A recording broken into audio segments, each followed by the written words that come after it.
स्वागत है आप सभी का डेस्टिनेशन आईएएस के ऑफिशियल यूट्यूब चैनल पर। और आज हम लोग एक कंसेप्ट बेस्ड क्वेश्चन लेके आए हैं जहां की हम लोग समझने की कोशिश करेंगे कि एफडीआई और एफआईआई के बीच में क्या क्या अंतर हो सकते हैं, और इन दोनों से संबंधित कंसेप्ट्स पे हम लोग एक क्वेश्चन को भी देखेंगे, जहां पे कि हम लोग ये देखेंगे कि हमारे द्वारा दिए गए कंसेप्ट से ये क्वेश्चन बन पाता है या नहीं।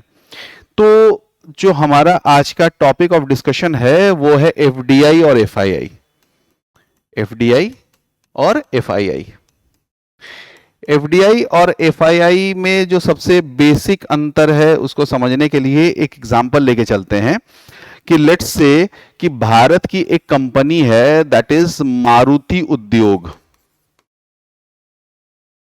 मारुति उद्योग और जापान की एक कंपनी है सुजुकी। लेट्स से कि सुजुकी ने मारुति के 60% हिस्से को खरीद लिया, और इस 60% हिस्से को खरीदने के लिए लेट्स से उन्होंने 60 रुपए निवेश किए। ये एक एग्जाम्पल। दूसरा एग्जाम्पल हम लोग समझते हैं कि भारत की एक कंपनी है जिसका नाम है हीरो साइकिल्स, और जापान की एक कंपनी है होंडा।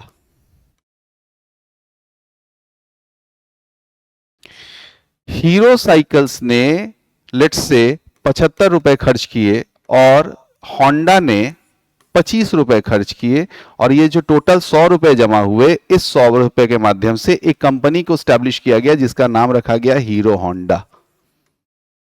ये दूसरा एग्जाम्पल।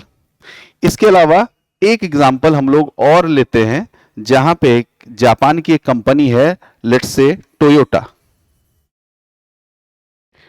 टोयोटा 100 रुपए निवेश करती है और भारत में एक कंपनी स्टैब्लिश करती है जिसका नाम रखा जाता है टोयोटा इंडिया।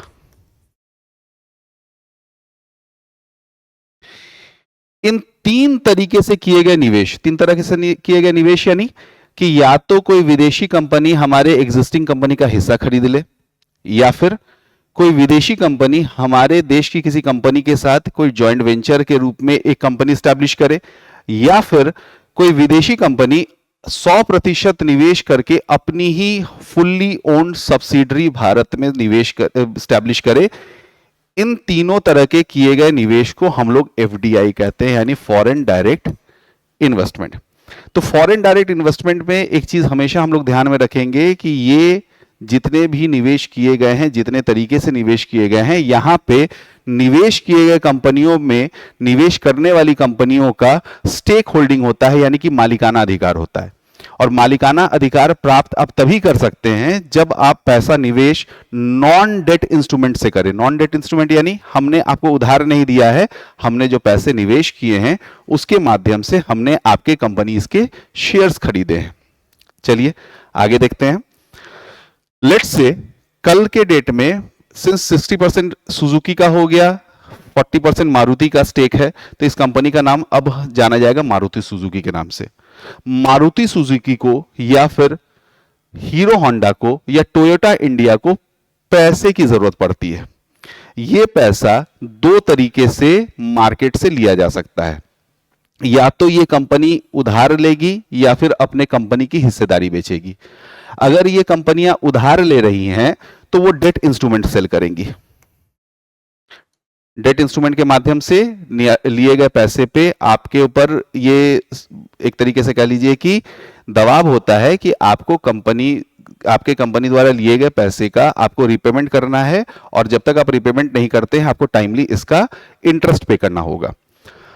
दूसरा जो तरीका होता है जहां पे कि आप कंपनी की हिस्सेदारी मार्केट में बेचते हो, जिसको कि हम लोग कहते हैं शेयर्स या इक्विटी शेयर्स, जहां पे कि कंपनी कहती है कि आपके दिए गए पैसे इस कंपनी में तब तक निवेशित रहेगी जब तक ये कंपनी बंद ना हो जाए, तब तक कंपनी के होने वाले लाभ का एक अंश आपको मिलता रहेगा, जिसको कि लाभांश या अंग्रेजी में डिविडेंड्स कहते हैं।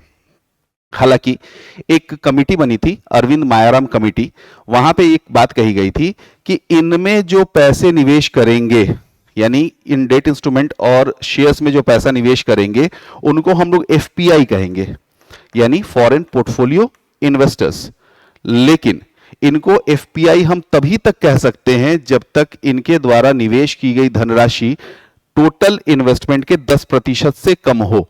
यानी कि अगर निवेश 10% या उसको ब्रीच करता है तब ये एफपीआई नहीं एफडीआई कहा जाएगा। अब यहां पे एक चीज और जानने वाली बात है कि जब कोई कंपनी शेयर्स इशू करती है उसके बाद उन शेयर्स की ट्रेडिंग हो सके इसके लिए इशू किए गए शेयर्स को किसी ना किसी शेयर मार्केट में रजिस्टर करवाना पड़ता है, जिसको कि हम लोग लिस्टिंग कहते हैं।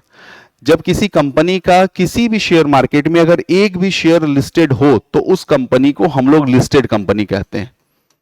तो हम लोग ने यहां पे एक चीज और जाना कि जब तक कंपनी शेयर इशू ना करे और शेयर की लिस्टिंग ना करे तब तक वो लिस्टेड कंपनी नहीं कहलाता, यानी अनलिस्टेड कंपनी कहलाती है। यानी जब सुजुकी ने मारुति में इन्वेस्ट किया था तब तक मारुति अनलिस्टेड कंपनी थी, या फिर जब तक हीरो होंडा ने शेयर इशू नहीं किया था तब तक ये अनलिस्टेड कंपनी थी, लेकिन इसके जो प्रोमोटर कंपनियां थी वो हीरो साइकिल्स और होंडा कंपनी थी। टोयोटा इंडिया ने जब तक शेयर इशू नहीं किया था तब तक ये अनलिस्टेड कंपनी थी, और इस कंपनी की इकलौती मालिक जो कंपनी थी वो टोयोटा थी, जो जापान की कंपनी है। अब इन सारे कॉन्सेप्ट्स का हम इस्तेमाल करेंगे एक क्वेश्चन को सॉल्व करने में। देखते हैं इन कॉन्सेप्ट्स के आधार पे हम क्वेश्चन को सॉल्व कर पाते हैं या नहीं। जो क्वेश्चन है वो रहा ये। चलिए देखते हैं क्या कहते हैं। कहा जा रहा है क्वेश्चन में FDI inflow rise 26% in first half of fiscal year reaching $42.1 billion. ये डेटा एक तरीके से कह सकते हैं कि नहीं भी आप रटिए नहीं भी पढ़िए तो कोई फर्क नहीं पड़ता है, क्योंकि ये एक तरह का ऐसा इंफॉर्मेशन है जो वेरी करते रहता है। हर 3 माही 6 माही साल भर पे इसका डेटा रिलीज होता है। तो ये डेटा हमारे लिए विशेष काम का नहीं है। इस क्वेश्चन को भी सॉल्व करने में इसका विशेष योगदान नहीं रहेगा। हमारे लिए जो क्वेश्चन की शुरुआत होती है वो यहां से आ रही है। कह रहा है consider the following statements regarding foreign direct investment. यानी कि यहाँ पे 3 स्टेटमेंट्स दिए गए हैं और हमसे बोला जा रहा है कि इन तीनों स्टेटमेंट्स के बारे में पढ़िए और आगे दिए गए ऑप्शंस के आधार पे हमें क्वेश्चन को सॉल्व करना है। पहला जो स्टेटमेंट दे रहा है वो कह रहा है FDI is a non debt creating. Not debt creating यानी हमने डेट इंस्ट्रूमेंट इश्यू नहीं किया है लेकिन हमने पैसे लिए हैं। तो क्या कह रहा है FDI is a non debt creating capital flow meaning it does not create any direct repayment obligation.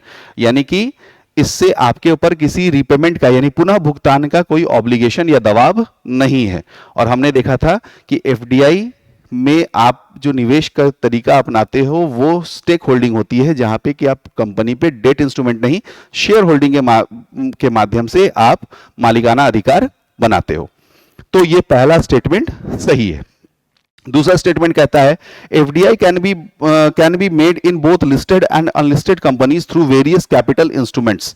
तो ये भी बात सही है, क्योंकि हम लोगों ने पाया कि जब टोयोटा ने टोयोटा इंडिया स्टैब्लिश किया था वो एक अनलिस्टेड कंपनी थी, यानी टोयोटा इंडिया। जब हीरो होंडा स्टैब्लिश होता है तो इसमें एफडीआई तो हुआ था होंडा के माध्यम से, लेकिन वो भी एक अनलिस्टेड कंपनी थी। ठीक उसी तरीके से जब सुजुकी ने मारुति में इन्वेस्ट किया था तब मारुति भी अनलिस्टेड कंपनी थी लेकिन इन्वेस्टमेंट हुआ था, यानी कि ये स्टेटमेंट भी सही है। चलिए अगला कहता है investment in government securities is typically associated with FDI. जिनको गवर्नमेंट सिक्योरिटीज नहीं पता उनको मैं एक शॉर्ट इसका डेफिनेशन दे देता हूं कि सरकार के जब प्राप्तियां और आय, प्राप्तियां या आय कम हो व्यय की तुलना में, यानी कि गवर्नमेंट के रिसिप्ट्स कम हो एक्सपेंडिचर की तुलना में, तो सरकार बीच के गैप को मेंटेन करने के लिए मार्केट से पैसे उधार लेती है। उन पैसे उधार के बदले में आपको जो सर्टिफिकेट इश्यू किए जाते हैं सरकार के द्वारा उसको हम लोग गवर्नमेंट सिक्योरिटीज कहते हैं। यानी गवर्नमेंट सिक्योरिटीज भी बेसिकली जो है वो डेट इंस्ट्रूमेंट्स हैं।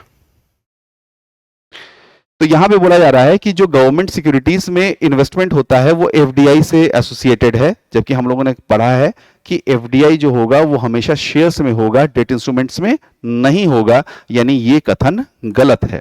तो अब पूछ रहा है which of the following is are correct. इसमें से कौन से कथन सही हैं। तो जैसा कि हम लोगों ने पाया कि स्टेटमेंट नंबर 1 और स्टेटमेंट नंबर 2 करेक्ट है। 1 और 2 जिस ऑप्शन में मिलेगा यानी बी, ये हमारे इस प्रश्न का सही उत्तर बन जाएगा।